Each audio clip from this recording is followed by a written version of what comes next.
What's going on, everybody? I am Perry White. I'm the host of the Jaguar Journal. I want to make sure that you guys tune in live each and every Saturday morning from 7 a.m. to 9 a.m. on 107.3 FM. We also have our affiliates in Alexandria, Louisiana, as well as down in New Orleans. And if you're not able to catch us on radio live, you can subscribe to our YouTube channel as well as follow us on Facebook. It's the Jaguar Journal.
Opinionated, outspoken, informative. The Jaguar Journal.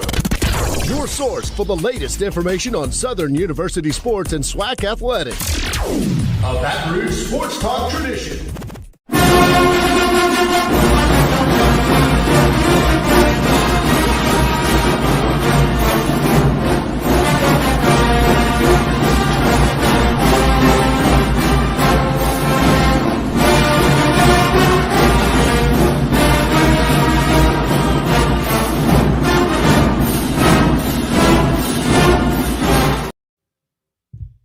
All right, everybody, bright and early on a Saturday morning. If you hear my voice, you know what time it is. It is time for the Jaguar Journal. Good morning, everybody. I am Perry White. Glad to have you guys with us, everybody listening on Talk 107.3 FM around the Baton Rouge capital city area, and everybody listening and watching on our Facebook and YouTube Live. Good morning to you. Glad to have you guys with us. Guess what? I'm about to get ready to go to a quick commercial break. But when I come back on the other side, I'm going to give away some tickets to Southern University homecoming game next week against Prairie View, a big matchup. And then we'll talk more about the Southern and Bethune Cookman game today. We'll talk some SWAC basketball as basketball media day has just passed. So we get a chance to talk to Coach Carlos Funches and my man, Coach Kevin Johnson over at Southern University, both men's and women's program. We'll talk about homecoming because homecoming gets kicked off tomorrow for the parade. So we just got a lot. We're going to give you a list of events and talk to many people today on today's show. So I hope you guys are tuned in and ready to go. It's bright and early on a Saturday. 225-499-1073 is the number, 225-499-1073. Let's get ready to take a break, and we'll come back. You guys stay tuned. More of the Jaguar Journal.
Thank you for watching the Southern University Human Jukebox. Make sure to like, comment, subscribe, and share.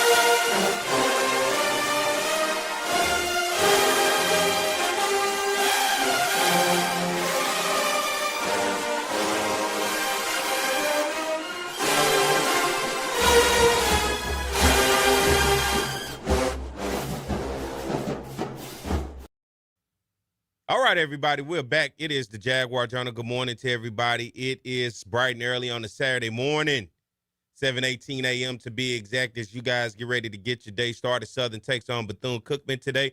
Homecoming get kicked off tomorrow. We just got all type of stuff going on. SWAC basketball media day was this past week. So later in the show, we get a chance to talk to Coach Carlos Funches, Southern University head women's basketball coach, and my man, Coach Kevin Johnson, Southern University men's basketball coach. But as I said today, I'm giving away some tickets to homecoming next week. 225-499-1073,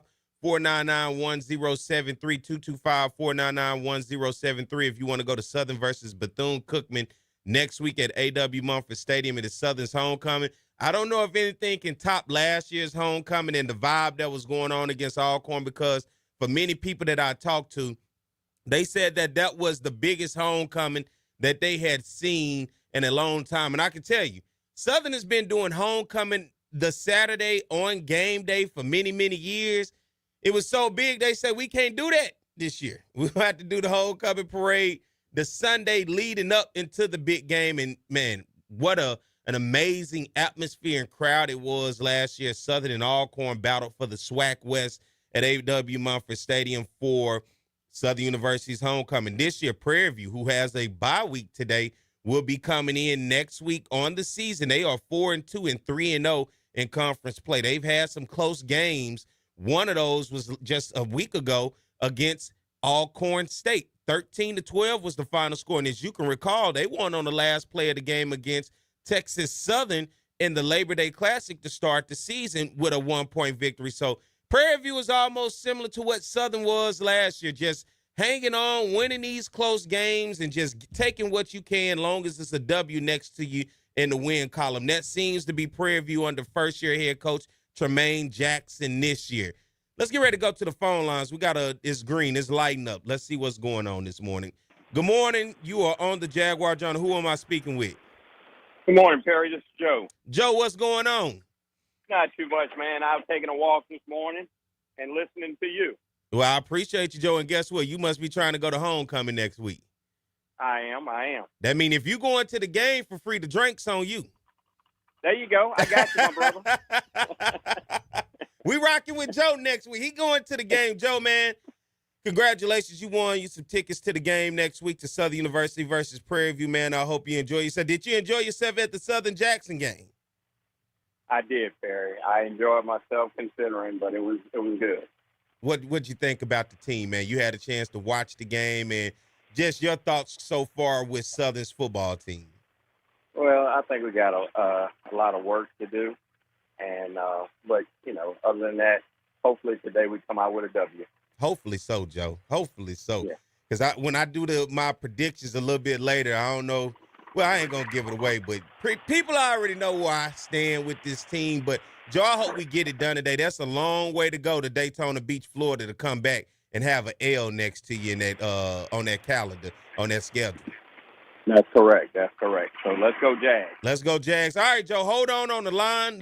We're gonna get your information once I go to break, and then we'll continue to keep it up. So congratulations to Joe. Anybody else that wants to go to Southern versus Prairie View next week, homecoming game, give me a call this morning, 225-499-1073. I'm taking calls in the first hour if anybody wants to go. Look, y'all was blowing me up for that Southern Jackson State game. One day, Mike, the line, it was green all across the board. Look, I thought I was at a traffic light. It was so much green.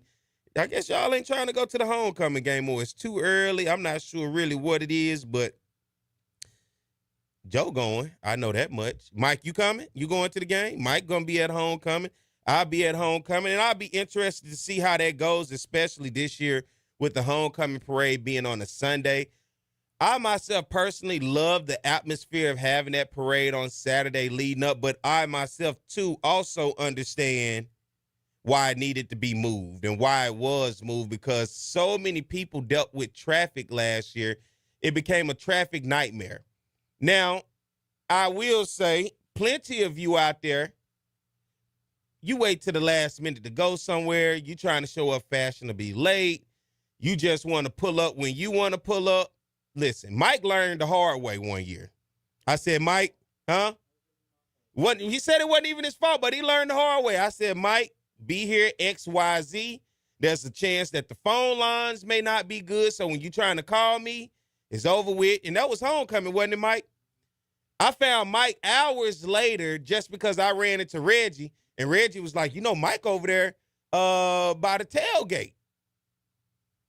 Whole time Mike done went to sleep, woke up, ate again. He done had a damn good day by the time I got to him. But I tell people, you got to get on campus early. And if in the past, that's why I used to do the Jaguar Journal on campus during homecoming day. I would just go ahead and set up at like 5 a.m., get where I need to get, set up shop, as we say, and then I go from there, because one thing I don't like traffic. I'm not big about sitting in traffic. I'm not big just sitting there watching everybody bull crap around in traffic, because many of y'all don't know how to drive. I'm just going to be honest. A lot of y'all just simply don't know how to drive. You don't know how to take your shot when you got your shot.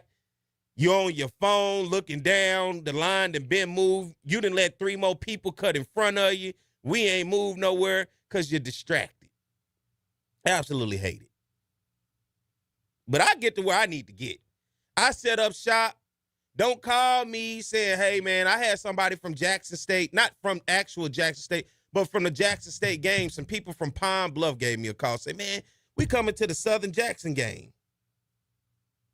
I said, cool. What's wrong? What you doing? And I said that because you know what these folks had the nerve to tell me? I said, man, what time you going to get out here? Because I said, man, I'm going to be on campus early, about 9, 10 o'clock. They said, what? Say, they didn't believe me, Mike. I said, yeah, I'm on campus. They had never been to the game, so they tell me they going to pull up at 5 o'clock. I said, well, it's over with. You can miss me. You won't see me today. At 5 o'clock, I'm at A.W. Mumford Stadium. You talking about you pulling up at 5 o'clock? See, I don't fool with people like that. You could be my best friend. You could be my mother. If you telling me you pulling up somewhere and I'm already set up, you won't see me. It is what it is. Because now you're asking me to go out my way. And I don't like going out my way when you got to deal with our people. Because it's a lot that can happen. So today I'm going up to Jackson State. I'm going to Jackson State's homecoming today to watch them take on Alabama State. When I leave here, I'm headed straight up there, and I'm getting to where I need to get. I'm not finna deal with no traffic. I'm not finna deal with no problems. I'm not finna be sitting there. That happened to me one year in Southern. At Southern. I had just moved to the other side of town. I was still a student. I don't know what we did this day. And I'm just giving y'all stories this morning. This is what I could do. We wait to the last minute, waiting on some chicks, man. We turning up. It's homecoming. Then went to the store. We done loaded up. We got everything we need to get. We driving. I kid you not. I sat on Scenic Highway for 2.5 hours by the library right there. It was so bad, we just ended up parking in the neighborhood and walked and just got to the stadium way quicker while people still was sitting in traffic. We sat for 2.5 hours. No lie. Next to some dude in a Cutlass on 24s beating us down for 2.5 hours. I don't even know where he found that. This was not the age of what we in now. I don't know what CDs he was playing. Mike, you know about a CD? He was rotating them CDs, too. He ran through every CD. But I tell you what, I won't do that again. That was the day I learned my lesson about traffic. When I sat there for 2.5 hours and watched everybody walk by me, headed to the stadium wondering, I bet they already at the stadium in the game, and we still sitting right here looking at the library in Scotlandville. What had happened, I don't know.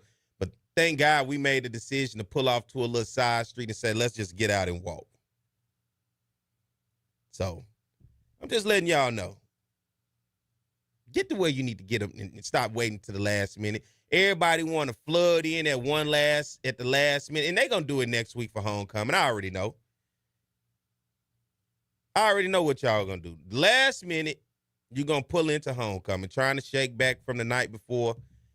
But I'm curious to see how it's going to go without the parade this year on that day. I figured it'd be something similar to what we see Southern Jackson. You'll start to get the influx of crowd. Maybe about noon, everybody's trying to rush on to campus, but you won't have so much congestion cleaning up and waiting on the parade for things to have to shut down. The parade is tomorrow.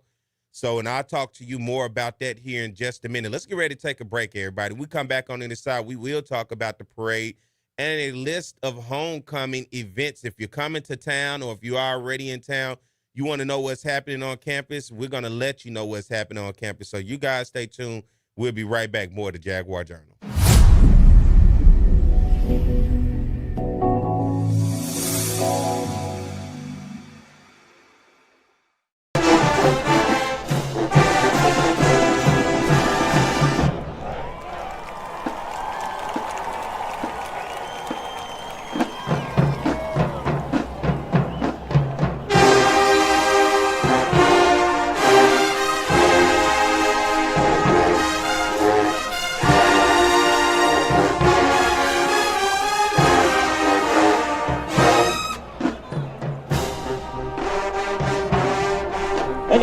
The SU Band will perform for you. Red Light Special, directed by Director Band. Associate Director Band, Mr. William Young.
All right, everybody, we're back. Good morning. It is the Jaguar Journal. Glad to have you guys with us. I'm Perry White. Good morning to everybody out there listening on Talk 107.3 FM and everybody watching on our Facebook and our YouTube as we continue to keep today's show going. We're talking homecoming, and for everybody out there, as we talk about homecoming, want to get you guys in the know And nobody to get you in to know better than National Alumni President, my man Carlton Jones. Good morning, Carlton.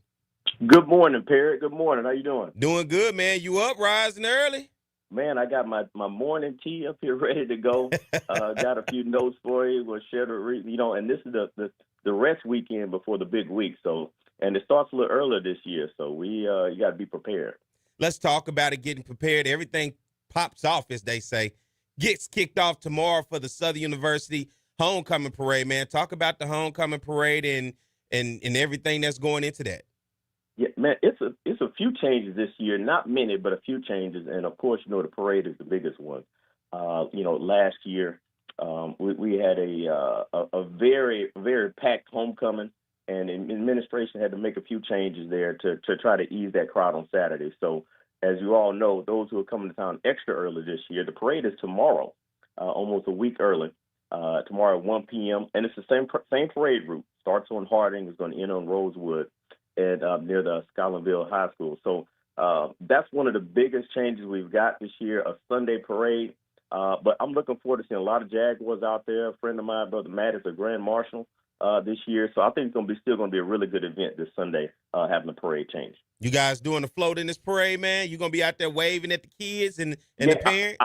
I'm going to be receiving. So I got, I have a couple of kids. I got a little one. So we're going to be on the other end. We're going to be receiving, and we're trying to get some candy for these kids. So whoever on the parade, so if you see me, just throw something to us. Throw me the big stuff, too. Don't throw me none of the little stuff. I want some big stuff. Let's look as we get into the week. We're talking about alumni events. What alumni events once we get into the week, man, for alums when they come into town? Because, that's always the thing. Hey, what's going on this week? What's going on around campus? What's going on with Southern? What alumni events once we get past the parade tomorrow that we'll have as the week gets kicked off? And I mentioned some of those changes. Usually sometimes alumni come down to participate in some of the student events.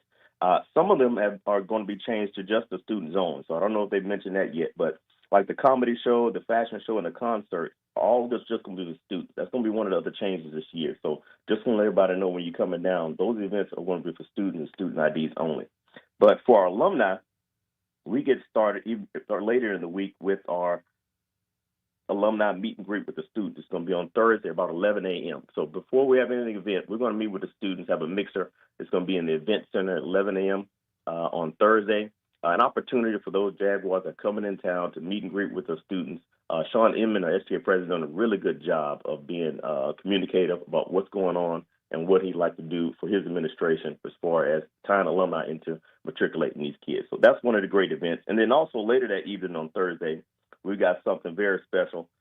Joy Jones is the chair of our SUIAN committee, and Mr. Tremel Howard, Mr. Jaguar, and Megan Goodley put together an awesome event. And matter of fact, it's sold out. It's our 40 Under 40 event, recognizing young alumni.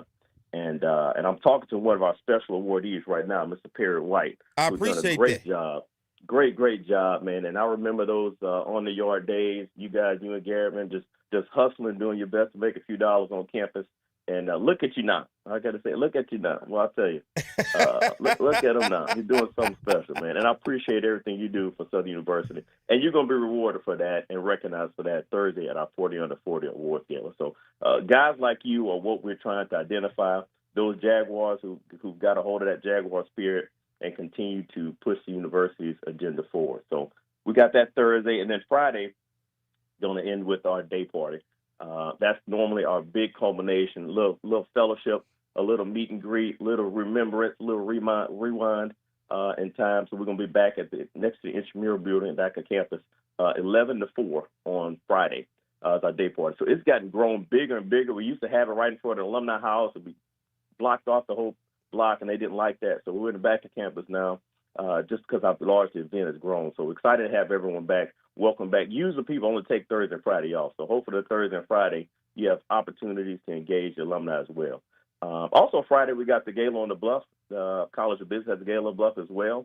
And you have the Vino Wine event that's going to be on campus. It's going to be a lot going on. So I'm just running through events. And then Saturday, of course, we got the big football game. And we'll be tailgating earlier that day. Alumni can participate with us at the tailgate across from the nursing building. It's open to all alumni. If you see the big alumni tent, come out, fellowship with us, hang out, and enjoy yourself. Hey, tell the people in terms of for any of the events that still have availability, how do they become a part when they come in? You know, sometimes people just come in, find out about something at the last minute, say, hey, let's go to it. If that is the case, how do they get a chance to be involved in any of these events, the ones that have not sold out? Oh, well, you just show up. We're talking about the alumni mix on Thursday. You could just show up. Alumni are welcome to show up. It's going to be at the event center with students and alumni. You just show up. That's not going to be a ticketed event. Olympian 40 under 40 is sold out, so I'm going to have to put my phone on silent. But the day part is welcome to all alumni. You can walk up, come and participate, and still get tickets and fellowship with us there Friday. The Gala on the Bluff, I think the tickets are online. You have to go to our website. It should be on the university's website as well for the Gala on the Bluff and the Vino event. Those are ticketed events, but there's still sales open for that. And the tailgate is free for everyone to come in. Tailgate is free for everyone to come and fellowship, sit down, hang out with the Jaguars, and get ready to go into the game. A 4 o'clock game on Saturday with everyone. Why you put such an emphasis on 4 o'clock? You wanted to be a little later? Man, home just a little bit later would be yes. A little bit later, I might have to make some phone calls there. A little bit later would be good. I understand why, but a little bit later would be good. 4 o'clock, really about 2 o'clock, you got to start getting ready to go to the game. So yeah, it's a big adjustment from these previous games having the 6 o'clock. Let's talk about the 40 under 40. As you said, I will be one of the many participants receiving recognition that day. And first of all, thank you guys for just, putting me in that situation. I remember when the very first 40 under 40, my boy Ged Edgerson was in that first group. And, man, I was there, and we were down at the Shaw Center at downtown Baton Rouge, man. And it was like just getting kicked off. And years later, here I am. I am under 40, but then I am, I guess, one of the best of the 40. So, for me, it feels good. But in terms of what is 40 under 40 for people out there to understand that there are 39 other people that will be receiving recognition that day. Man, it's powerful, and we've got to. And when it started, and I was actually on the Alumni Federation board when it started in the Preston. It was about creating a pipeline of leadership, to sustain Southern University. I mean, we've got to develop leaders, and a part of that is recognition. And we've got some young alumni that are doing some great things for the under 40. So to fill that gap and engage them, this event is catered to those who are giving back to Southern University, those who are making significant strides in their fields, and then also are, mentors and community activists. So that's what this award is about. It's acknowledging a great group, 39 others as well. It's acknowledging a great group of alumni. I'm seeing Makisha Judson on the list, Crystal Henderson, just a few to name, Ashley Harrison, she's worked at Southern University, Kimberly Barnes, LaConja. I mean, there are Marlon Hollins. Marlon's on here. Aneo, Andrews is on it. I mean, it's Shaquille Dillon. I remember working with Shaq. So there's some young people that are doing some power things out there, and we just want to recognize them little by little. We know everyone can't make the list, but to your point, every year we get this opportunity to acknowledge a new group, and I'm excited to bring another group in here this year. So, and we got some posthumous students as well, those who passed away. We're going to honor them for that event as well. So we try to wrap as many people as we can. Somebody talking under 40, Perry. I thought you hit the unk status. No, bruh. No, bruh. Hey, not yet, bruh. I'm still big bro. Okay, I'm not quite unk, Carlton. I'm still big bro. That's what they said to me, my man Merle. He thought I had already crossed the threshold. No, I'm not even close to it yet. I'm just man. You better embrace it, man. Embrace it. It's a little different on the other side. Embrace it, man. I have, when they started, I was under 40. Now I'm on the other side. So. It's coming. I'm going to tell you that. It is coming, so be prepared. Listen, at UAPB, I had about 3 friends that I know. They ended up changing because so many people complained. They went from 40 under 40 to 50 under 50. I said, at some point, you just got to draw the line, okay? It's tough, man. It's tough because it's a lot of talented alumni out there. It is really tough. And beyond, and if you've been in the opportunity, been in that room, I mean, it's aggressive trying to figure out how to get that final group. It gets some aggressive negotiations trying to get to that final group. But, to be honest, we continue to do it every year and every other year. I think it's every 2 years now. So we have plenty of opportunity for those to get recognized. You just have to be patient, and it'll come. Do you now since I know people are going to say, well, I'm over 40. Is it 40 over 40 now? Is that a such thing? Not yet. Not yet. No, we don't have a 40 over 40, but that's a good idea, something we can look into. Yeah, because I want to get 40 under 40. Then when I get to 40, I want to get 40 over 40. I want to get both. Oh man, now you being greedy now. Come on, you trying to. Well, look, hey, you're a hard worker. How about that? You working hard. You're doing a lot for Southern University, and you deserve it. So I think that if something like comes up, I think your name will be at the top of the list. Hey, I appreciate that, Carlton, man. I'm just trying to do what I can for Southern. Sometimes it's not always what people like, but at the end of the day, I tell people, man, my loyalty lies within the institution, never the individual. Yep. I can work with the individuals like I work with you and many others, but individuals come and go. The institution is going to be there. There are many people who are in the grave today, but the Southern University is still sitting over there on that bluff, man. So at the end of the day, that's where I put my love to. I put my action to. At the end of the day, I make sure that I do what I can for Southern. It ain't got to be Perry's way, but I'm just going to typically try to do the best way that I know how in order to make sure that we continue to push forward Southern, because back in the 1800s, the late 1800s, when somebody had a vision for Southern, and who would have suspected Southern to be here in 2025 from there with the love and the support of its fans, of its alums, and all of the community, that to this day, it has grown tremendously to be able to be what it is one of the beacons of hope and education across for the state of Louisiana and for the world. And that, man, when we go anywhere, when we say Southern University, that means something. And just to think, started out in New Orleans, right here on the north side of Baton Rouge, but you can go anywhere in the world and say Southern University, and somebody would say, I've heard of it. Y'all got a great band. I know somebody who graduated from there. I watched the Bayou Classic. I saw your basketball team on TV. Whatever the case may be, somebody will have a story for you about Southern University. Man, and look, and I like how you tell the story. You're a big history buff like me, and sometimes I find myself in the archives building on campus with Ms. Proctor. And Felton Clark was one who did a really good job of writing letters, and a lot of them are preserved in the library. So if you ever get a chance to come to the archives, just a shout out to Ms. Proctor. Go up there and see some of his letters. But if you read them, you'll find some of the similar challenges we have today. And some of the similar messages. Come back to the yard, come see the new buildings. Can you imagine no mini dome? This was the 1950s. But they were still growing. They're still excited about coming back on campus. And it's funny how that message still resonates today. Come back, welcome home. I think my work letter to the Southernites was "Will you come?" And it was based on one of his messages about come back to the yard, come and see the band, come and see the new infrastructure. And this is 1950s. So, just to see those things still matriculating today, still going on today, I think that's powerful. And goes to your point, the history of Southern University and the point of 40 and the 40, acknowledging those young alumni and engaging them to continue to give back. Because don't forget, and one thing I've learned, we still got to give back. I mean, it's a lot of work and there's a lot of challenges, and one at a time, but we still got a lot of work to do to make the university better. You know what I find so interesting? I want to know, when did this really happen? So this support Southern has, that it has the name the Jaguar Nation, because it's really hard to get this from other HBCUs, and not just HBCUs, other schools. I mean, just period, just on our level. It's hard to get the support and the love that Southern gets. And there's only a few other schools. I would say FAMU, I would say Jackson State, Southern. Those three, where no matter where you go, there's going to be a large crowd, a fan base that follows you with pride. Homecoming, overly prideful. And I've been to some homecomings, and a lot of times I judge them like they just don't have it. Then to see Southern, I'm like, what year, like at what point in Southern history did this thing explode to the pride that it has? Because there are many schools that has just as much great history as Southern, but they don't have the same pride and show up deep the way that we do when it comes to supporting our school. Yeah, but Southern is a community school. And, and I grew up, my parents didn't go to Southern University, but they just loved it. It wasn't an alumni thing. It was because of what it represented. And Southern University represented an opportunity to do better, not only for yourself, but for your community. So Southern was that beacon. If I could just get them to Southern, everything's going to be all right. That's where the opportunities were. That's where the networking was.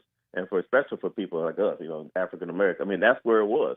So I think the symbolism meant more than just an institution. It meant a way of life for those Southern alumni. And the whole campus is just filled with history, to your point. You don't get that too many other places. I think I was in the BRAC leadership class, and we did a tour to Southern University. You'd be surprised how many people never been, first off. That's so weird being in Baton Rouge. Some people never been. But as we walking around the different buildings and giving out the names and the history, the pinch back, everything means something on campus. And that's another thing that's very powerful. Everything means something and has a story. So I think that's something that resonates not only with alumni, but those in the community as well. And I'm an outsider, as I tell people. Nobody in my family from Louisiana lives in Louisiana. I just ended up in Louisiana because of Southern. But Southern is what I saw from the outside looking in. And when I saw the pride, when I saw how people loved the school, I said, man, that's somewhere I want to be. And that's literally watching the people be excited about their team and get on the road and go follow their team and have the support for the school. That's what drew me in. That's why I'm here to this day. It wasn't somebody in my family went to Southern. No, nobody even attempted to go to Southern. Nobody even, my people say, why? This is what they told me because my folks really don't like Southern. So that makes me guilty. They say, why you want to go down there and fool with them people? That's what they tell me. So I'm like, man, I am them people. I'm going down there, and because of that, I'm now entrenched into Southern. But I love it because of what I saw from the outside, man. It was just the pride. It was the tradition, and that's what drew me in. And I can imagine that still resonates with young people all across the country when they get a chance to interact with Southern and see it is a magical moment when you see us show up and have that pride, and that pride ultimately oozes out. And if you're too close, it'll get you, and it'll pull you in, and before you know it, you're a Jaguar as well.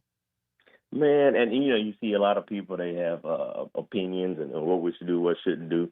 But that's just the love. I think that's the love we have. And to your point, we have a lot of passionate alumni, is what I call them. We have a lot of passionate alumni that want to see the school do better. So we've got to channel that passion and turn it into something positive. And that's why coming home from homecoming is part of it. Come on campus, come and see the new building's going to take place.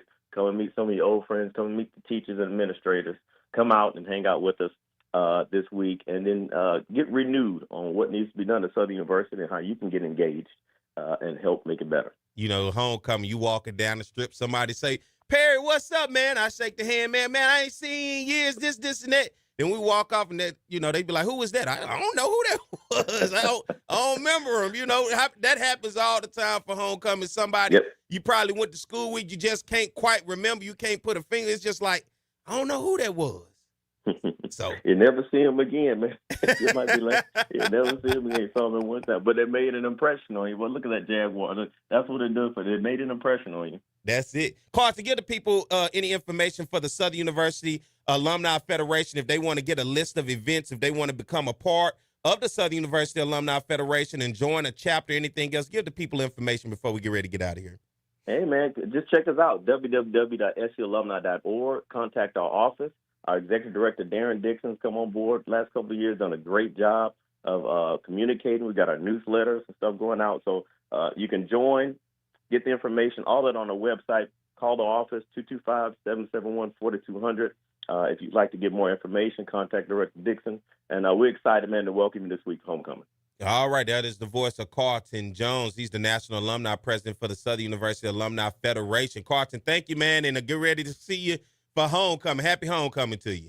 Yes, sir. Happy homecoming, Fair. All right, everybody, let's get ready to take a break. We come back, we're going to close out this hour, and then we'll get to the top of the hour. So you guys stay tuned. You like them? We'll be right back. More of the Jaguar Journal.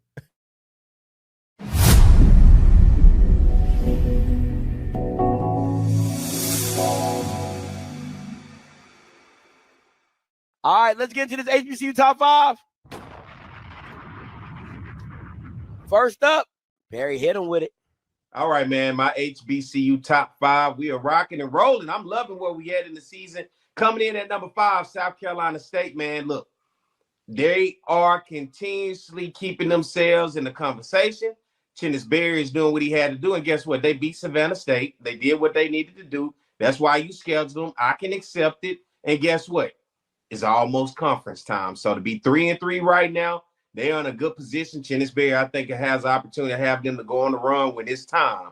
Coming in at number 4, another MEAC school, North Carolina Central.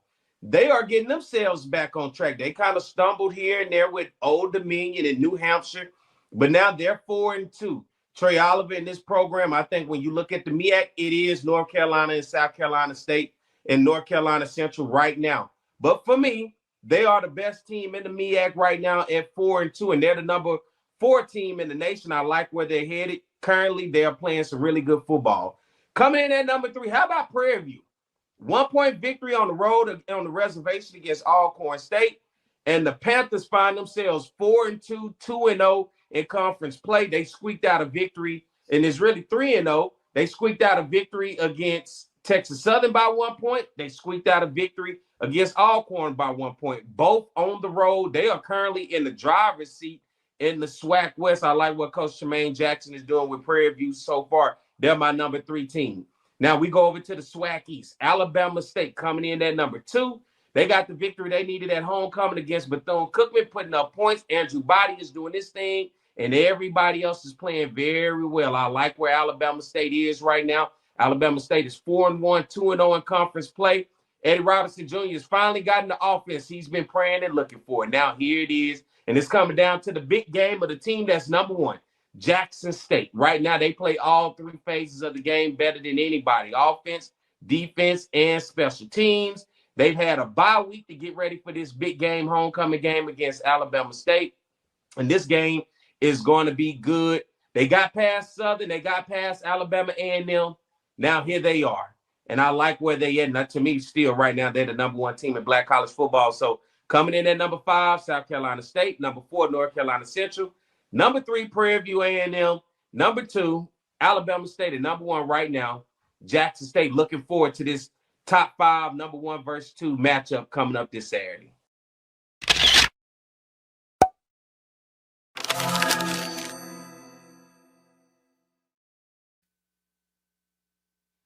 All right, everybody, we're back. It's the Jaguar Journal. We're keeping things rocking and rolling this morning. I am Perry White. Glad to have you guys with us. I got about 2 minutes before we get to the top of the hour. Want to thank Carlton Jones coming on as the National Alumni President, talking to us about the list of alumni events. Now, that's just the alumni events. Now, if you want to find out more about homecoming and whatever else is going on, of course, you can visit the Southern University website. You can follow on social media, across all social media. I know some of you guys are a little older. You don't want to, you got to get tuned. You got to get in tune. You got to get on X, all right? You got to check out your Instagram, all right? You just got to scroll. We used to call it lurking. You just got to scroll, okay? You'll find all the information you're looking for. For the older generation, Facebook is your best friend, okay? Facebook. I love Facebook. Go on Facebook. Type in Southern University, Southern Jaguars Athletics. Type in Southern University, the school. Type in Southern University Alumni Federation. You can type in everything. As my grandma say, just Google it. My grandmother learned how to text before my mom, which was crazy. My mom absolutely did not ever want to text. You just call me.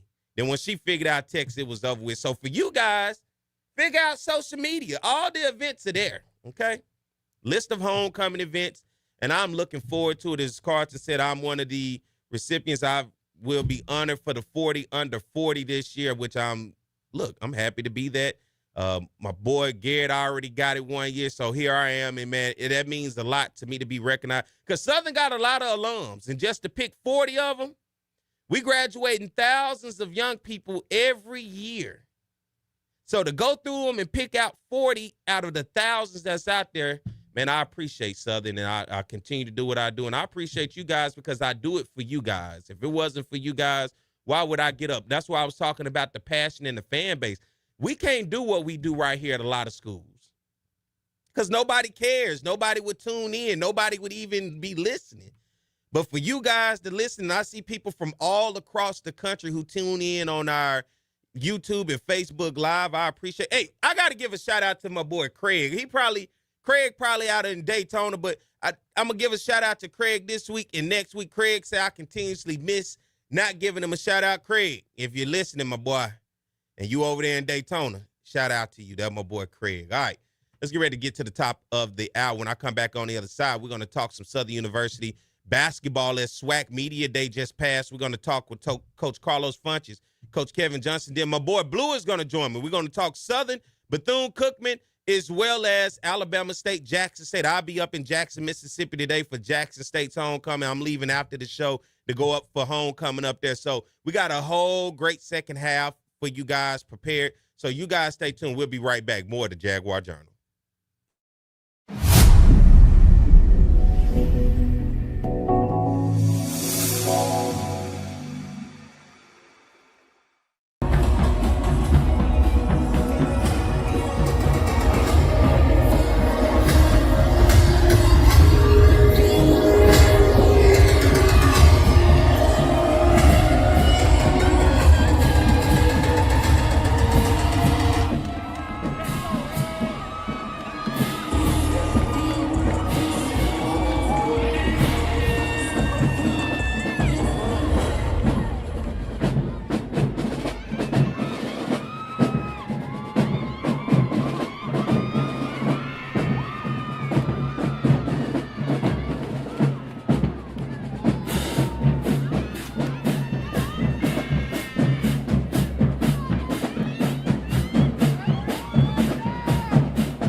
is the Jaguar Journal. Good morning to everybody. I am Perry White. We're at the top of the hour, and I'm hoping everybody rocking and rolling and sticking with us this morning because guess what?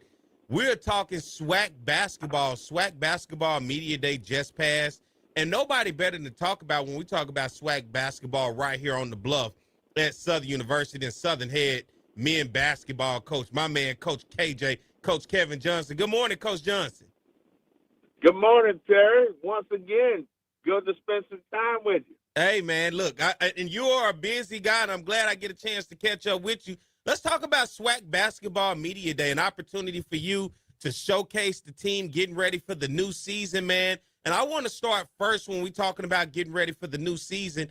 The guys that we have lost from last year's team, as we talk about this revolving door of college athletics with the transfer portal and everything else, what do we lose from last year's team coming into this season? Actually, we had 6 guys enter the portal, and of those 6 guys, 3 of them, we lost. We lost Dejan DeMasi to Western Carolina. We lost DeAndre Thomas to Jackson State. Lost Brente Noel to UL Monroe. And another guy we lost that I was probably not going to renew was Jordan Johnson, who was at Bethune. So I guess 4 guys went in the portal that did not return. We talk about this ever-changing revolving door in basketball, and then you lose guys who have been a part of your program. Now you got to replace them. And let's look at this year's team coming into this year. You had 1 guy placed on the all-SWAC first team list, and that is Michael Jacobs. Talk about him and the host of new guys that should be joining this team along with guys returning. Sure. Mike's one of those guys who never went in the portal, so it's good to have him back, being a first-team All-League performer from last year. But there's some other guys I think I would consider key returners. Damari Jones had a really good year for us last year at the forward spot, has returned. And we had 2 guards, in Joseph Manning and Cam Embry, who both had spells last year where they looked like they were potentially all-league guards. And both of them shoot the 3. And so to return those 4 guys as a core, and then to have P.J. DeBoll, a long wing who comes off the bench back, I kind of felt good about adding some pieces to that to keep this thing at a high level. So, we went at it hard with recruiting, and we got some guys out of the portal. Malik Abou-Gawad, 6'10" center from UMass. He actually started for UMass last year. And then Terrence Dixon is a 6'8" power forward center that came from Lamar, who was having a great preseason, by the way. Those were 2 bigs that we, losing DT and losing Brente, we needed to have 2 guys who were ready to come in and play. And, and we tried to bolster up our backcourt some. We added a junior college guard in Fazil Ashodi, who shot 38% and can score the ball, came from Southwest Mississippi. And Rondé Hill, who was a freshman of the year in the Division II league in Arkansas, Shreveport native, that can score the ball. So we feel like we added some pieces that are going to allow us to maintain a level. What I find so interesting, even with losing players to the transfer portal and bringing in these new pieces to the team, the amount of respect for you as the head coach as we look at the 2025-26 men's basketball predicted order of finish in the SWAC, and they have you right there in the second place, right behind Reggie Theus and Bethune-Cookman. And looking at your program coming into this year, man, even with the replacement, your team's still right there in the thick of things, right there at the top of the SWAC. It's just what you said, Barry. That's what it is. It looks like the coaches, respect what we've done. But I couldn't tell you right now we're a top 2 team. But what I will tell you is that, guys are really working really hard. And potentially, we have replaced those bodies that we've lost. And so right now it's all about the work. And I like what we're doing. And for everybody out there, the top 5, I'll go top 5 predicted order of finish. The rest you can look for yourself. But top 5 coming in right now at number 5, Texas Southern, who we know has been a perennial power right here in the SWAC. Right above Texas Southern, Alabama State, the Hornets, who we saw last year have a run. And then Jackson State, they're Southern in the second place. And then Bethune-Cookman at the top place. Bethune-Cookman and Reggie Theus has really been giving us trouble since they've joined the SWAC, man. What is it about Reggie Theus and what he's building over there at Bethune Cookman, man, that seems to be tough, especially when you got to go to Daytona Beach to play. Yeah, I'm not sure about what he's building, but what he has been able to do is he has put some talented teams on the floor, and this year's team won't be any different. He added some pieces. A couple of players that was on his team a couple of years ago have returned. I think he's got the best post player in the league, and Daniel Rouzan. And then he got Dr. Bradley, who averaged 20 and 10 at Pine Bluff last year. So they're talented. His team last year was talented. And my first year in the league, he put a talented team on the floor. But if you can correct me if I'm wrong, Perry, he hasn't won a league championship and he hasn't won the tournament, right? He has not. So, I'm not sure what he's building. Hey, I'm picking up what you're putting down, Coach. Listen. Yeah. Let me ask you in terms of. I want ahead. you to pick it up because that's how I feel. And I want to talk about, looking at the conference and the amount of, you're looking at the teams. It seems like the competitive level in the conference has gone up where it's not 1, 2, 3 teams, man. Hey, at any given time, what we've seen, especially I've heard the commissioner say it in the past, trying to raise the RPI of the conference so it helps us in postseason. But just your look at the competitive nature of the SWAC coming into this year. I think this is going to be a tremendous year. I think this league continues to add quality coaches. The guys who are on the sideline in this league, they know what they're doing, right? And so there was a change at Alcorn, there was a change at FAMU, and I don't know if you mentioned this earlier, Dante Jackson going over to Alabama A&M. I mean, they're going to be in the thick of things. I mean, I'm telling you right now, they're going to have a top 3 or 4 team. So the quality of the coaching, but also the players, the talent in this league. This is not a low major league. And so if you're a basketball fan, you got to take heed to that and give us some attention, right? That's right.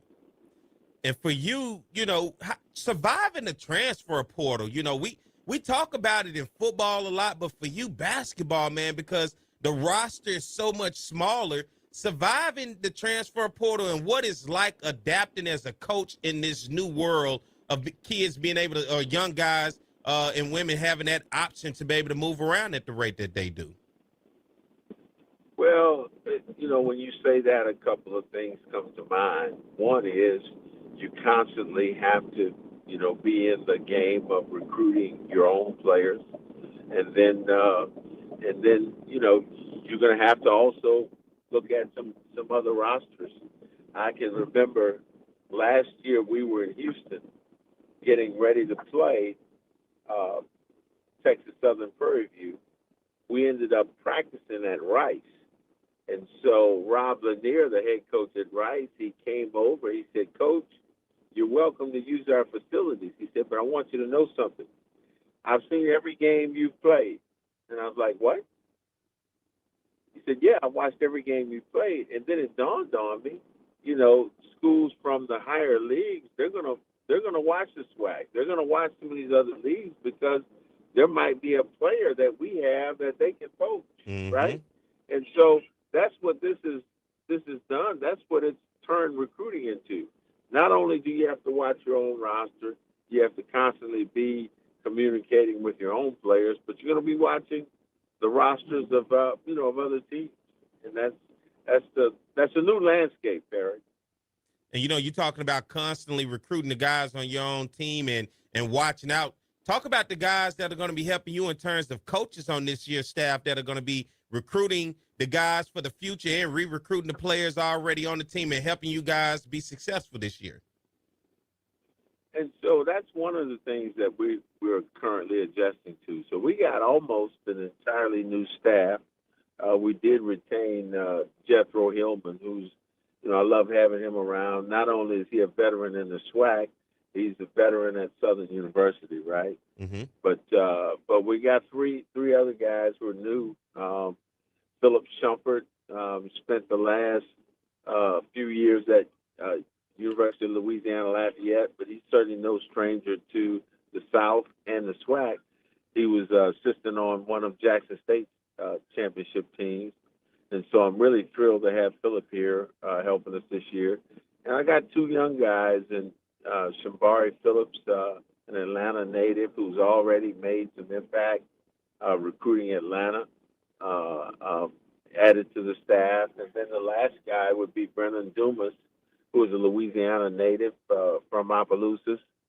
Just recently finished a master's from the University of Texas, and he is on our staff. So I like our new staff, but part of building a team, Perry, is we got to get our staff working as a team also. So we got a lot of work ahead. What'd you learn from last year, Coach? I got about 3 minutes before we go to break. The run that you were on, and then kind of at the end of the season, things kind of just unraveled a little bit. But what did you learn from that as, just a part of this process of being able to evaluate yourself in the program?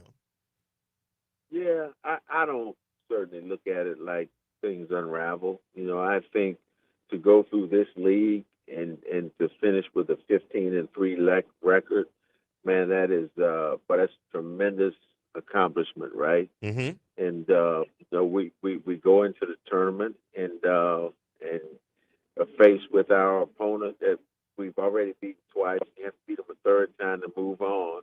They've already played a game in the tournament. We haven't, and so you go into that situation and you don't play your best, and you lose that game in overtime. But man, I've been doing this a long time.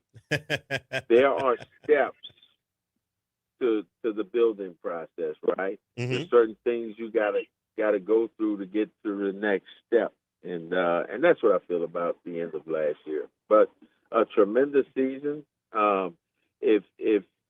If you came to me right now and say, "Hey, Coach, you could have 15-3 right now and not play the games," I'd take it because it's just very difficult to do, right? It's a level of dominance, right? So really proud of the guys for being able to accomplish that. But this is a new year.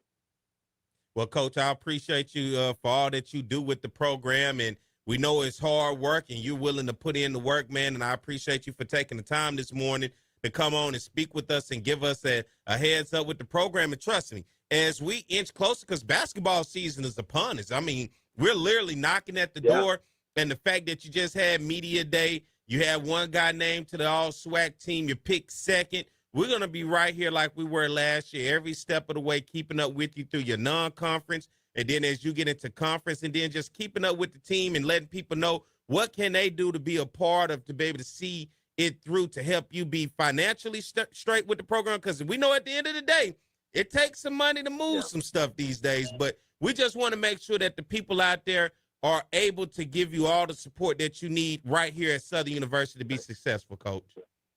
Right. Well, I appreciate you saying that because that's what we need. And then at the end of the day, we've led the league in attendance the last couple of years.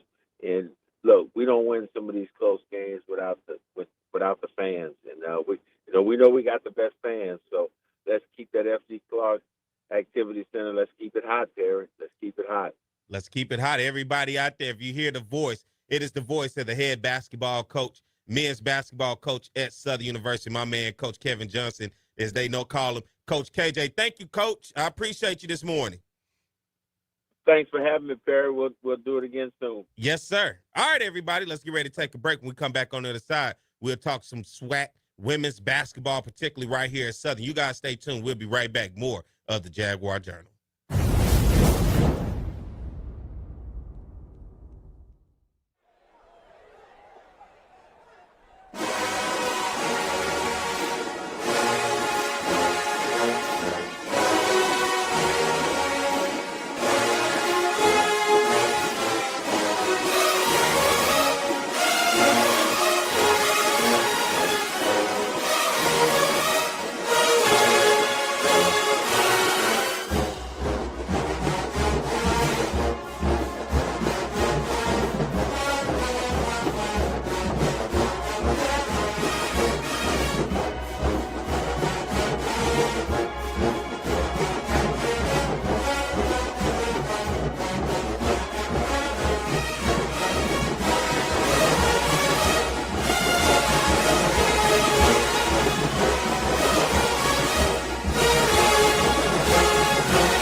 thank you for watching the Southern University Human Jukebox. Make sure to like, comment, subscribe, and share.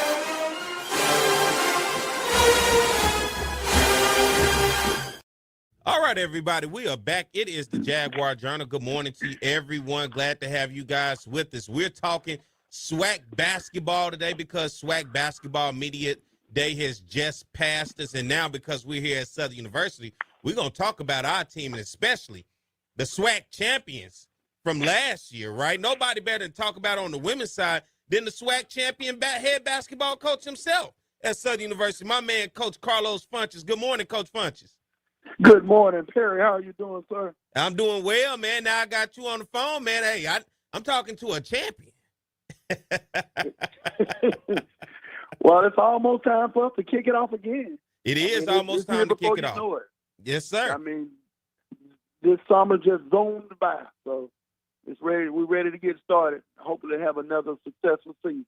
Let's talk about the success coming from last year. You guys over in Atlanta win the SWAC championship on the women's side, man. I was there with a joyous, as we say, a joyous occasion to watch the Jaguars get a championship. And then women's basketball, we know this ever-revolving door in the transfer portal. And let's talk about coming from last year into this year, Coach.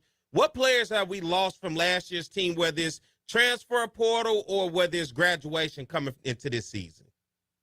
Well, we lost a lot of experience, Leah Fontenot, Sanaya Reed, Tiana Lidge. She entered the transfer portal, but we lost a lot of experience. But I thought we replaced them with some really good players, and we have a solid nucleus of young ladies coming back. We played 11 or 12 players every game last year, so that gave the other kids a lot of chance to get some experience.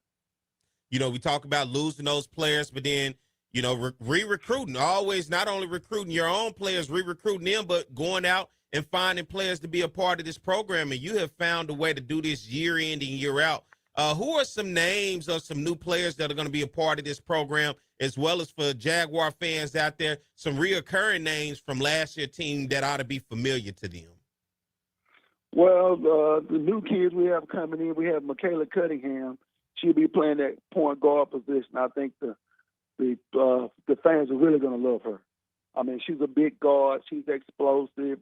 She can score. She can pass. She can guard. She can do it all. We lost to Leah Fontenot and Sanaya Reed. Both of those young ladies could really stretch teams out and make them guard that three-point line. But we brought in Jalea Reed, a transfer from Mississippi Valley. She can shoot it from 25 feet. Damani Lagway, another young lady from out in California. She came to watch us play against UCLA, liked our style of basketball, and said that she wanted to come here. So we picked her up. Jessica Dixon, from Itawamba Community College. Got her in. She can do it all. She can guard. She can shoot the mid-range jump shot. I mean, she's a terrific player, and she's a winner. Zaria Hurston, she's another young lady. She played her first year at DePaul, went to Coastal Carolina last year and transferred in here. But she's an explosive player at that 4 position. We have Olivia Delancey. That name might be familiar to you. She transferred in from FAMU. I mean, she can shoot the 3 balls. She can get to the mid-range, and she can post up some. We needed some more size with the loss of Tiana Lidge. So he picked up Anaja Hall. She's 6'5", transferred from Alabama State. She's a rim protector, and she can also score on that low block. So we replaced the players that we've lost with some really, really good pieces. And, I think we have a chance to make another run at this thing. You're talking about making another run, and that's exactly what the 2025-2026 women's basketball predicted order of finish in the SWAC have you guys at the top spot, number one in terms of returning as the SWAC champs. But let's look at the top 5 coming in at number 5, and the rest you guys can go look at. But Grambling State right there at the number 5 spot, Texas Southern right there behind them at the number 4 spot. Now we get in the top 3. Jackson State, Alabama A&M, and then you guys. Looking at the competition level in women's basketball across the SWAC from last year coming into this year, I know the whole idea is the RPI, getting those non-conference victories and boosting the overall imprint of this conference to the national stage. And for you, have you seen the competition level increase in the SWAC? Oh yeah, each and every year the coaches have gotten better. The players with the transfer portal they have gotten better. So it's going to be a dogfight each and every night. I mean, the number 12 ranked team can beat the number 1 ranked team. So, every night you got to prepare and you got to be ready to go, and you can't have any slip ups. No young ladies on the all-SWAC first or second team, but of course you say with the turnaround of this program, and you talked about re-recruiting and recruiting new players. What's different? Any changes on your staff this year of the coaches that's going to be helping you along the way to repeat as that SWAC champion? No, we're going to have the same staff. I think we have one of the best staffs in the country. I really do. Jeremy Bowden, he does a terrific job as our defensive coordinator. Coach Patrice Carter, she does an awesome job. And we have Coach T.J. Pugh also, and he does a little bit of both offense and defense. But we have a really solid staff, and, we're familiar with each other. So we kind of feed off each other at times. As I look at this program, and last year you guys, and I cannot quit reiterating, you won the SWAC championship last year, and you found a way to get it done. What is it about going through that non-conference? Because I saw some coaches last year who complained about tough non-conference, but you typically play one of the toughest non-conference schedules in the conference. What is it about those games that prepare you and these young ladies for conference play to have the success that you guys do?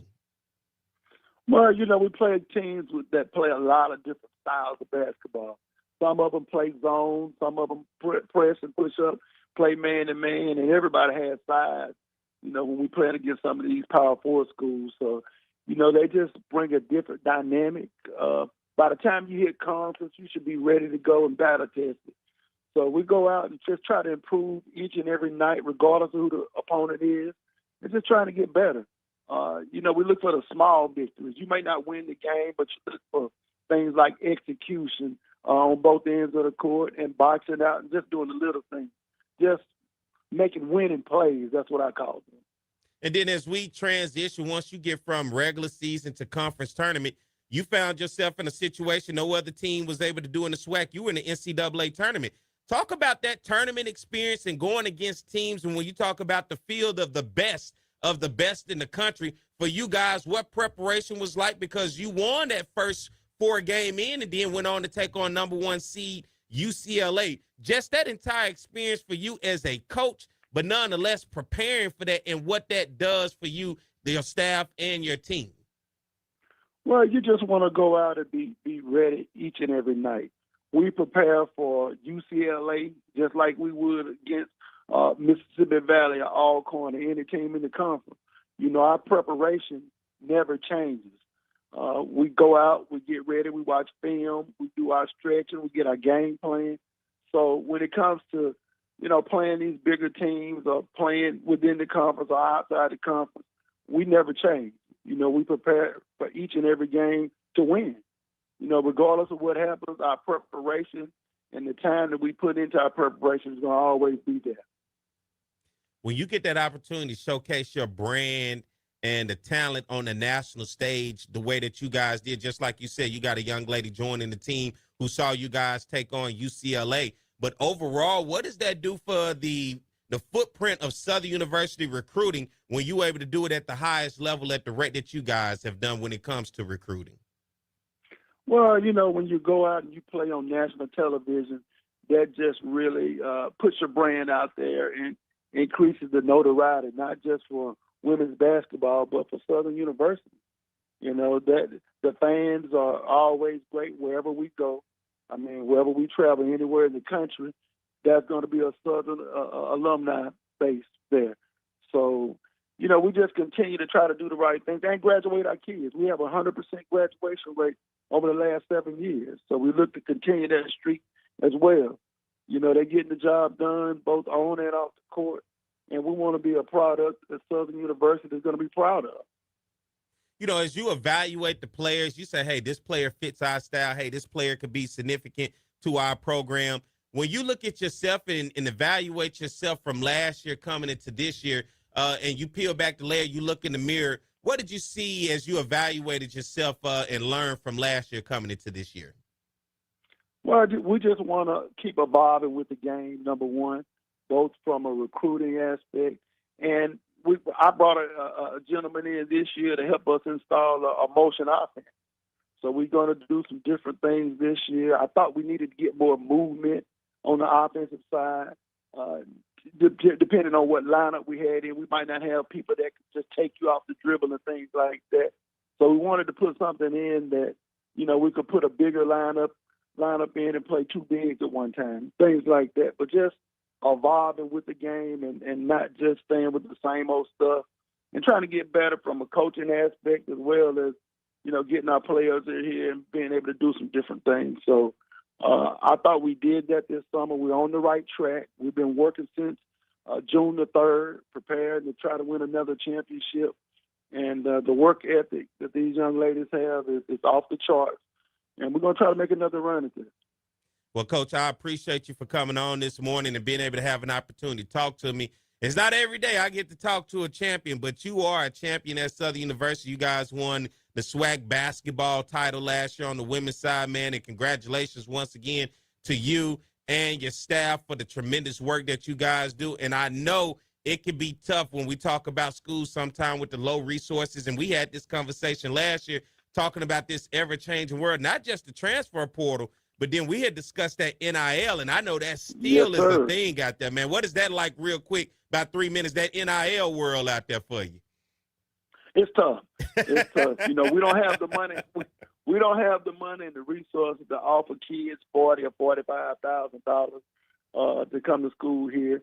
We just tell them that they're going to have an opportunity to get a great education, win some basketball games, and have some great memories. Yeah. You know, Southern is home. They're going to treat you like family here, and that's something money can't buy. So, you know, that's our selling point. And our young ladies do a great job of recruiting when we bring recruits in here. I mean, they tell them exactly how it is, and we take care of our young ladies. And as a coaching staff, we're going to give them 100% each and every day, and they know that. And in turn, they tell the recruits the same thing. So, you know, that's something I'm proud of. We treat each and every person like family. So we're going to continue that tradition and continue to have players in here that fit our culture. Well, you're talking about that culture, and there's a lot of respect on that culture because even with the turnaround, they picked you to repeat as SWAC champions, and much respect to you, Coach, and good luck. And this won't be the last time. We're knocking on the door of basketball season, and we're going to get you back as we start to talk about the non-conference schedule and just the team itself. So, Coach, man, I want to say thank you for coming on this morning, baby, to not only talk to myself but the Jaguar Nation out there and get them some insight of what's to come in this repeating as the SWAC basketball champions. It's always a pleasure, Perry. Anytime, just give me a ring. Yes, sir. This is the voice of Coach Carlos Funches, head women's basketball coach over at Southern University. All right, everybody, let's get ready to take a break. We come back on the other side. We're going to talk about this Southern and Bethune Cookman game and look around the SWAC. You guys stay tuned. We'll be back more to Jaguar Journal.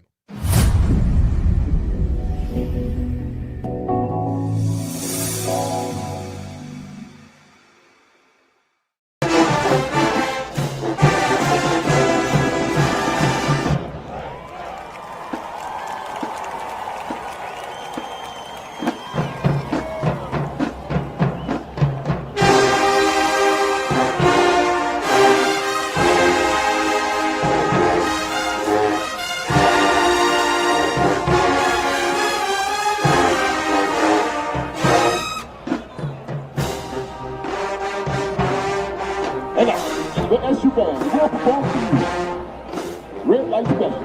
Selected. Ball director band.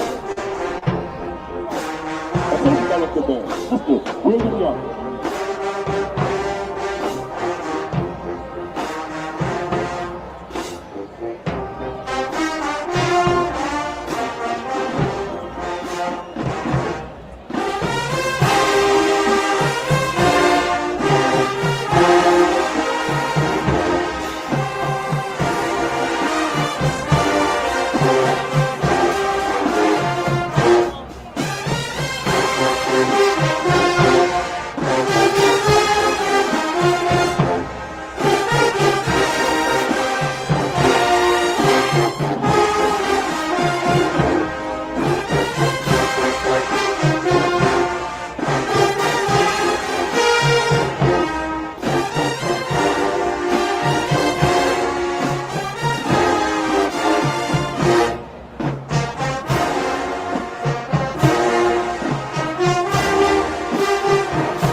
All right, everybody, we're back. It's the Jaguar Journal. Glad to have you guys with us. I am Perry White. Good morning to everybody out there. As we keep things rocking and rolling, it is time to talk some football now as we get into this part of the show. And we're talking Southern versus Bethune Cookman. Then we'll look around the SWAC. But nobody better than to talk some FCS football with me than my man, Zach McKinnell, a.k.a. Blue. Good morning, Blue.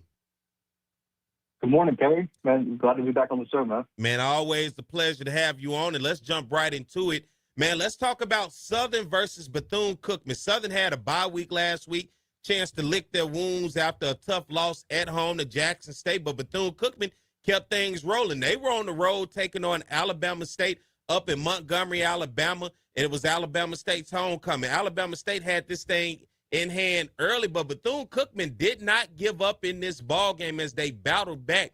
And we're talking about looking at today's game, Blue. Bethune-Cookman right now, fourth in scoring in the conference, averaging 27 points a game. And in total offense, they're third in the conference, averaging 427 yards of offense. Not only that, they can run the ball very well, too. Fourth in the conference at rushing the ball at 178 yards rushing a game. But then when you look at passing, Bethune-Cookman is right there in the top of things. They're the number 2 passing team in this conference, averaging 248 passing yards a game. Let's take a look at this offense because they're more offense than they are defense, but it's the offense that makes me nervous in this ball game. And let's start with the offensive line looking at Bethune-Cookman because they're going to have to go up against this Southern D-line, man. What do you see from this O-line from Bethune-Cookman? Yeah, man, I think the O-line's been really, really good in terms of especially run blocking. You look at how explosive they've been on the ground, Perry. I mean, and they really have a whole room of running backs, man. Even like a guy like Marquis Johnson, who was the transfer from Montana State, is, I think, 4th on the team in rushing. And he was an all-conference guy at Montana State as a kick and punt returner, super explosive playmaker. You have Robinson, who leads the room. But their top 3 rushers, including Cameron Ransom, all average over 5.3 yards per carry. The question here is how do they hold up in pass blocking? You looked at, they've allowed at least 1 sack in every single game but one. The only game that didn't allow a sack in was against Alabama A&M, who does not have the defensive front that they're going to see with Southern. Looking at their schedule, outside of, like, take away the Miami game, obviously, I think this is probably one of the better edge rushers that they've seen all year with Kelby Gibbons. And I think it's going to be super important for Kelby to generate pressure, but also, too, how the Southern defense contain Bethune-Cookman at quarterback, because we know that if you force the quarterback outside the pocket, Perry, he can make some plays with his legs. So I think the offensive line and run blocking has been great. Pass blocking been a little bit more inconsistent, but overall they've still been one of the better units in the SWAC. And looking at Bethune-Cookman's offense, anybody who watched their games in the past, I went back and watched the past 2 games. The first play of their offensive possession has turned into a touchdown, Blue. Yeah, I'm telling you, they have so many athletes at so many different positions, Terry, and they can make those one-play touchdowns happen any given play. You look at their wide receiving core with Malik Huggins and Javon Ross. Both of those guys are one-play touchdown guys. Lorenzo Jenkins is another guy you probably should watch out for. Their wide receiving core is unbelievable. 4 guys over 100 yards this year, 2 over 400. We already talked about their running back room, but I think the really key here, Perry, is Cameron Ransom. And if he's locked in, Perry, they are so good. The problem is he's not always locked in, Perry, and that's where I get a little bit concerned at times with Cameron Ransom. We saw him have a big game against South Carolina State, right? Mm-hmm. But then we've also seen him struggle at times, and we had to see Timmy McClain come in and save the day against Alabama State. And so I'm very curious to see which version of these Bethune-Cookman quarterbacks we get this weekend against Southern. Yeah, but again, I look at Ransom last week, and he ended up getting injured in that game against Alabama State. Can he come back, and how healthy will he be for today's game? But nonetheless, Bethune-Cookman has put up a lot of points. If people go back and watch that game against South Carolina State had the game in hand, but Bethune-Cookman didn't go anywhere. The same thing it was with Alabama State. They didn't go anywhere. And, of course, they put up a lot of points against Eltwood Waters. In their last 3 games, they have scored 30-plus points. They've been right there knocking at the door 20 to 30 points a game, which makes me nervous. And now I turn it over to the other side of the ball for Southern offensively. Currently, out of 12 quarterbacks, the top 12 passers in the conference, Southern has nobody in the top 12. Looking at the top running backs in the conference, you got Trey Holly, who's right there at 5th. in rushing in the conference with 414 yards on the season. But then the receiving side, which is a direct reflection of the quarterback. Out of 25 of the top wide receivers in terms of reception in this conference, Southern has only one player in that top 25, and that's Darren Morris at number 23 with just a little over 100 yards, man. Looking at Southern's offense, it has been a struggle to get that 13, 14 mark. Anything over that, you're asking a lot. But just looking at Southern right now and the struggles offensively with the revolving door at quarterback in terms of, you look at Jalen Woods, who Coach Graves said has been practicing coming back from an injury that he suffered from Mississippi at the Mississippi Valley game. You got Ashton Strother, who a lot of people liked when they saw him against Fresno, but could not seem to find consistency to the passing game against Jackson State. And then, of course, Cameron McCoy, who we all know, he can do it with his legs, but he is straight suffered with his arms. And it's really been the big play of Trey Holly with this offense that has at least gotten him the 2 touchdowns or 1 touchdowns in the games that they've had thus far this year, Blue. The good thing here with this matchup, Barry, and we know college football is all about matchups, I do think Bethune-Cookman's rushing defense can be had. And that's the one thing, if you're Southern, you probably feel confident about. If there was a game here, you're going to give Trey Holly 30 carries and just say, go win us the game, it's this one. Because I think Bethune-Cookman is a defense you could see giving up 300 yards on the ground. Heck, I mean, they gave up 388 last week against Alabama State. Yeah, currently rush defense, they're 10th in the conference, averaging 205 yards on the ground by opposing offenses. Yeah, and that's even skewed when they held Edward Waters to 74 yards. They've given up 125 or more yards in every single other game. They've given up 5 or more touchdowns in 3 of those games. Trey, I think that's the strategy for Southern. Get Trey Holly going, find a way to – I would also say find a way to get some depth in that running back room. This is a chance to really see who do you have behind Trey Holly. I know we've seen Mike Franklin at times, but this is the Southern team, Perry, that I think we've seen them recruit well at running back, man. We need someone other than Trey Holly, but Trey Holly should be the feature here. And I just think they're going to be able to establish the run period. You shorten the game up. You keep this Bethune-Cookman offense on the sideline. That should be the strategy for Southern. Yeah, Bethune-Cookman, they're the bottom in every defensive category in terms of in the SWAC. They're 11th in total defense. They've been giving up 474 yards a game, man, which is a lot to give up. I talked about rushing. They were 10th in the conference coming into this week in terms of rush defense, giving up 205 yards a game, man. Not only that, let's look at pass defense. Bethune-Cookman, 12th in the conference in terms of pass defense, giving up 268 yards a game. I mean, teams have really been able to have their way. It's just been offensively, they can put up points when they want, which now comes to the big question. Even if this occurs with Bethune-Cookman's defense being that bad, can Southern's offense, which has been equally bad, put up the points to where when Bethune-Cookman make those big plays in the game, can Southern keep up to score 3 or more touchdowns against a team who can definitely put up 3 or more touchdowns? And they've done it against some quality opponents like Alabama State and South Carolina State thus far. I'll say this, Perry, and I'm not trying to be disrespectful or anything, but we've seen bad offenses have success against Bethune-Cookman. If Southern can't move the ball against Bethune-Cookman, Perry, I don't know how many more wins are on this schedule. Like, that would be a sign to me that Southern has nothing offensively, and they're probably losing a majority of the games, and we're looking at like a 3-4 win season maybe if they can't move the ball in Bethune-Cookman. Like, this is the prove-it moment for Southern, in my opinion, where I think this is a really good matchup for Southern. I understand there's big quarterback issues. I understand that maybe the rushing attack outside of an explosive Trey Holly play here or there hasn't really been working, Perry, but this is a game that Southern should be able to put up 400, 500 yards of total offense. And if they don't, Perry, and they really do struggle, they get held under 300 and they're not able to take advantage, the future for Southern looks very, very dim, and there might need to be a lot of furniture moving and boxes being prepared on the way back from Bethune-Cookman. Yeah, I could definitely see that because even with Bethune-Cookman throwing the ball the way that they do, Southern's defense right now, 11th in pass defense currently in the conference, giving up 244 yards a game. in one sense, you would say this is a shootout because these are the type of games Bethune-Cookman have played this year. Shootout type of games, right when you think they are over, you can bury them and put it away. They have found ways to add 2, 3, maybe even 4 more touchdowns on the board to just keep themselves there. But it has been the opposing offenses who have been able to light up the scoreboards on them. So how do you score 30 points and still lose by 15, by 2 or 3 more touchdowns? That's going to be the key for Southern today, because we all know that is a long trip to go over to Daytona for Southern and Bethune-Cookman. Southern coming into this game against Bethune-Cookman all time is 7-0 against Bethune-Cookman, looking to make it 8-0 in this matchup. Blue, this is going to be a tough one. Just taking it away, man. Honestly, your thoughts on and how this thing is going to turn out? Yeah, I don't know.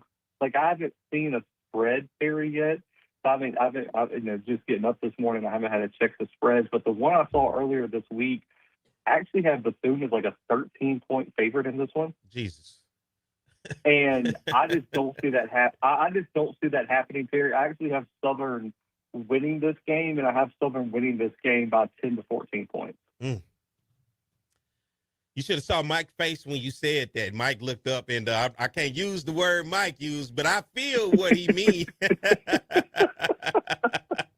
Listen, who would have thought, Perry, that you would have invited me on this show and I would have to carry the Southern flag for the show? Yeah, because I'm telling you right now, I personally, and look, it is what it is to people out there. I've told you the past 2 matchups in the SWAC with Alabama State and Jackson State. I just did not think Southern had what it took offensively. And we look at those ball games, Southern's defense kept Southern in those games in the first half. It was the second half where Southern just offensively has just not produced. And if that occurs in this game, I just don't know. Southern is not a team to play from behind, especially with the commit to the run game that they want. If you fall behind too soon, just like we did against North Carolina Central, you can run all you want, but you're just going to simply run out of time. And that has been the issue with Southern in these types of games that we saw in the first half. Play a really good game against North Carolina Central. In the first half against Alabama State, played a really good game against Alabama State. In the first half against Jackson State, aside from a penalty and a big play given up at the end of the half and an interception in the end zone that I still can't let go. Other than that, considering the state of the game and what Jackson State's ranking, Southern played a pretty considerable good first half. The problem to every one of those games was the second half, the third and the fourth quarter, where Southern's offense completely disappeared and they began to give up points and allow the other team to separate themselves on the scoreboard. And that's what makes me nervous in this game. I'm picking Bethune-Cookman in this one because Bethune-Cookman offensively has just shown me no matter how terrible they are on defense, we've seen teams score a lot of points on them, but we've also seen them score a lot of points on other teams. And I just don't know if Southern can keep up offensively, especially going back watching that struggle against Valley and being on the road in this type of environment where there's not going to be a lot of hype. Southern's going to have to make sure they don't turn the ball over. We saw that in Itabena against Mississippi Valley, turning the ball over so many times and keeping Valley in the game. And I keep saying, if Valley had maybe 2.5 more minutes in that game, there's a chance that there's a huge upset up in Itabena the way Valley was playing. That's what makes me nervous coming into this game, Blue. Southern not turning the ball over, but then having to keep up. Both offenses are going to have to really put it up there, but Bethune-Cookman has proved it to me against quality opponents that they can score that ball. You see, I kind of use like your same logic here where Southern's played such good defensive half in the first half. I think their offense is going to find success. If they get up before halftime period and they get a 1-2 score lead, in the second half, they're just going to drain the clock. And I don't know if Bethune-Cookman's going to have enough possessions to get up there unless because the flip side is if Bethune's generating explosive plays, Perry, Bethune-Cookman is going to win the game. And that's going to cause a ton of problems for Southern. The goal here is get up early and then run the football and shorten this game up and get it over with as quickly as possible. And if Southern dominates the time of possession and establishes the run, I do like their chances here. Blue, let's get ready to take a break. When we come back on this side, let's look at the big game that's happening in the SWAC today. It's going to be Jackson State versus Alabama State. Man, you got a second to hang on with me? Oh, yeah, for sure, man. We got to talk about this one. Yes, sir. All right, everybody. Y'all just hold on tight as we get ready to close this thing out Let's take this final break. When we come back, we'll talk about the big game. You guys stay tuned. More to Jaguar Journal.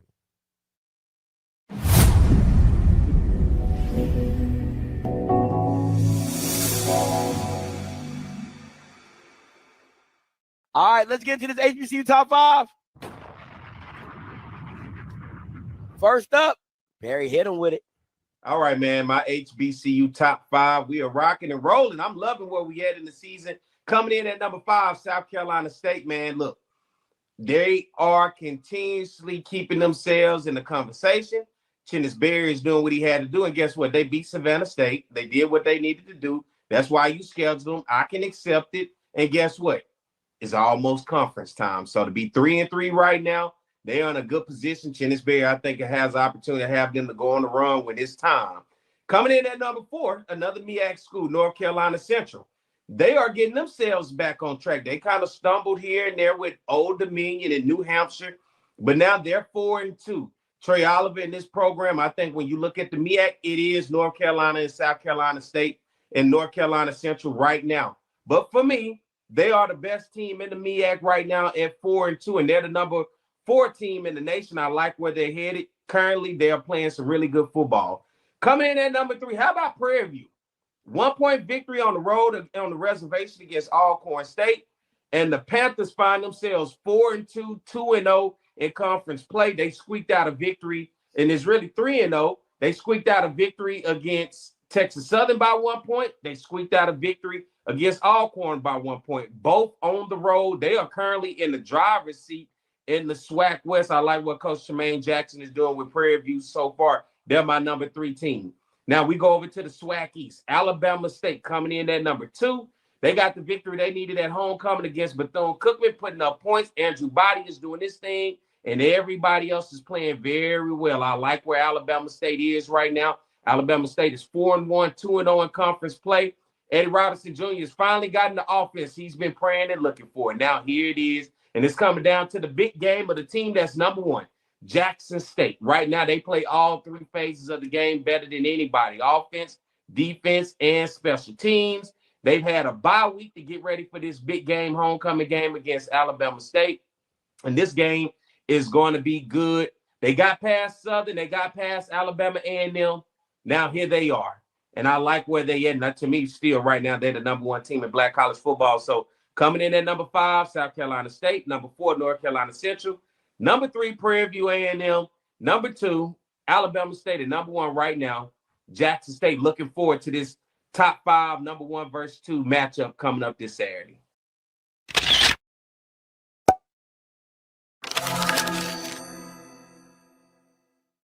We're back. It's the Jaguar Journal. Good morning to everybody. I'm Perry White. Glad to have you guys with us and everybody out there listening on Talk 107.3 FM around the Baton Rouge capital city area, and everybody watching on our Facebook and YouTube Live. Good morning. Glad to have you guys with us. Be sure to subscribe to the Jaguar Journal's YouTube channel. Follow us and keep up with us on X, Instagram, on Apple Podcasts, on Spotify, on Facebook, as well as TikTok. We're all over the place. Continue to grow with us. Got my man Zach McKenna with me this morning, a.k.a. Blue, as we just broke down the Southern versus Bethune-Cookman game. Blue's going Southern. I'm going Bethune-Cookman. I'm in a tough spot, Blue. Yeah, I don't know if me picking Southern is a good thing or bad thing. We'll see. Well, let's move on to the big game today, and some are calling it the game of the year, but I am definitely excited, and when I leave here today, I'm headed up to Jackson, Mississippi to catch this game today. It is Jackson State's homecoming. It's going to be Jackson State versus Alabama State. Perhaps the 2 best quarterbacks in this conference, Jacoby and Morgan, who's the preseason SWAC Offensive Player of the Year, coming from Jackson State. And then Andrew Body, the dynamic dual-threat quarterback who had transferred from Texas Southern, had an opportunity to play in 1 game last year in the Orange Blossom Classic against North Carolina Central. And he got injured, and there was no more Andrew Body for the rest of the year. But then we had an opportunity to see him against the University of Alabama, Birmingham, UAB this year in game number 1. And what an impressive showing that caught my attention, and I think everybody's attention, of the type of quarterback that he is and that he's capable of being at Alabama State. And now here we are today with a matchup of 2 teams, 4-1 coming into this ball game and undefeated in conference play. Both teams coming in at 2-0. I'm looking forward to this one, and when you look forward to Jackson State, I say right now, they're my number one team in black college football, but they play all three phases of the game, offense, defense, and special teams, better than anybody in black college football, in my opinion, Blue. Yeah, listen, I'm so excited for this game. And like you said, I think the quarterback battle is going to be perfect, man. And like we did an article today or earlier this week on the site about the two quarterbacks and how both, like, this is really important for not just the conference race series, but you have FCS playoff implications for Jackson State, because if they lose this one, a 10-2 Jackson State is getting into the playoff, Kerry. Just going to let you know that. And then on top of that, too, both these guys are potential NFL prospects with Andrew Body and Jacoby Morgan. Now, Body's got one more year, but you look at how much Body has elevated this offense, Perry, with his legs. The rushing attack is rolling, and I think a lot of success in the rushing attack can be attributed to Andrew Body because the defenses are so locked in on him that it's allowing other guys to make plays. I think this is the best receiving core he's had around himself. And then on the flip side, Perry, Jacoby Morgan didn't have a good start to the season, but he has been electric these past 2 weeks. And if we get the Jacoby Morgan we've seen in the past 2 weeks, Jackson is going to be a very, very hard team to beat because we know they can run the football. They have a good defense. There are just so many storylines to really break down in this game. But that quarterback battle highlights and headlines to everything here.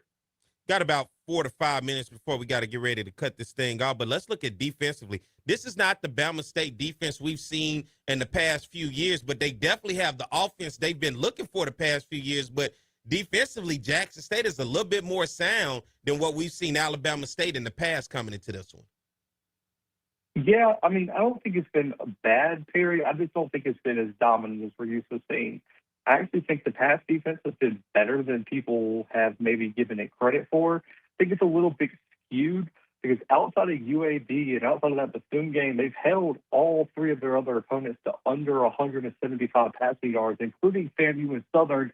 I know they both have quarterback issues, but this defense has delivered there. And really and truly, outside that Bethune and UAB game, they've done pretty well against the run. I would say I don't think they're elite, though. They're just kind of middle of the pack there. I think where this defense could really take a step forward, Perry, is forcing turnovers. If they can find a way to win the turnover battle here, force Jacoby into some mistakes, get some extra possessions, that's going to be the key here. The matchup I really worry about, Perry, since we're on this Alabama State defense, is how do they match up to Jackson's rushing attack? Because I really do think that's going to be Jackson's strategy here. I know Jacoby has played well, Perry, but I think Jackson's going to try to run this ball. They're averaging almost 270 yards per game, 6.2 yards per carry, 15 touchdowns on the ground. Ahmad Miller, Travis Terrell, Denario Davenport, Amari Matthews, they just have so much talent. I think they're going to try to run this ball down Alabama State's throat. Alabama State is going to have to take the run game away if they're going to win this one. Who you got in this ball game? Yeah, I'm going to go with Jackson. Perry, this has been my statement of this game all week. Andrew Body's the best player in this game, and I think he's special. He's going to have a good game. I just think Jackson is the better team, the more complete team. I like Jackson by like 3 to 7, somewhere in that 1-score range. This is the type of matchups you look for, especially big game. The vet ought to be rocking today. It is homecoming up at Jackson State. I'm rolling with Alabama State in this one. I'm an Andrew Body fan. I have no problems with putting it out there, and I've been a fan of Andrew Body. But to see him finally be in a position with a team and got himself there, I think now it's more than ever. Andrew Body, you got to get it done today. This is the big game you've been waiting for since you've been in the SWAC, and now you have it. And there's no turning back right here. So I'm going to go Alabama State. Blue, before you get ready to get out of here, man, let everybody know how they can keep up with you and follow up with you, all the great things that you're doing.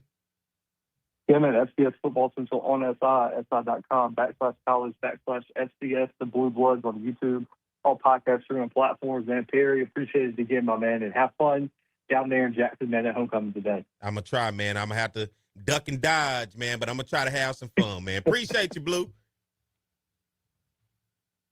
All right, everybody. We are now at the end. Mike is giving me all the sign language. That means I got to get out of here. I hope you guys have enjoyed today's show. Homecoming parade tomorrow, so we're going to kick off homecoming at Southern University tomorrow for the homecoming parade, so you guys be locked and loaded and ready to go as we get ready to celebrate homecoming next week. And I want to thank you guys, as always, for tuning in and keeping up with the Jaguar Journal. Before I get out of here, I got to let you know, Subscribe to the Jaguar Journal YouTube channel. Be sure to keep up with us on Facebook, on X, on Instagram, on TikTok, Apple Podcasts, as well as Spotify as we continue to grow. And as always, I'm headed up to Jackson, Mississippi for this weekend. But always, look, we'll be back next week at the same time because always, it's the Jaguar Journal.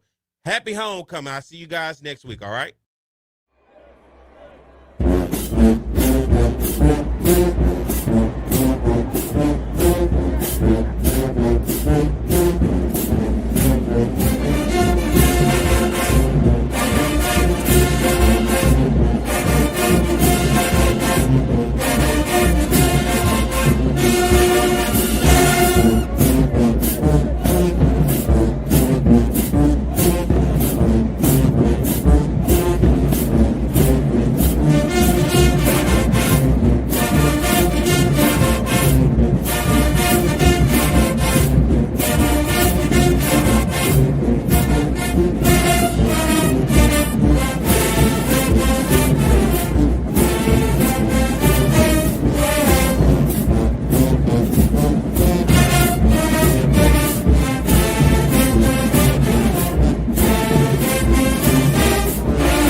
What's going on, everybody? I am Perry White. I'm the host of the Jaguar Journal. I want to make sure that you guys tune in live each and every Saturday morning from 7 a.m. to 9 a.m. on 107.3 FM. We also have our affiliates in Alexandria, Louisiana, as well as down in New Orleans. And if you're not able to catch us on radio live, you can subscribe to our YouTube channel as well as follow us on Facebook. It's the Jaguar Journal.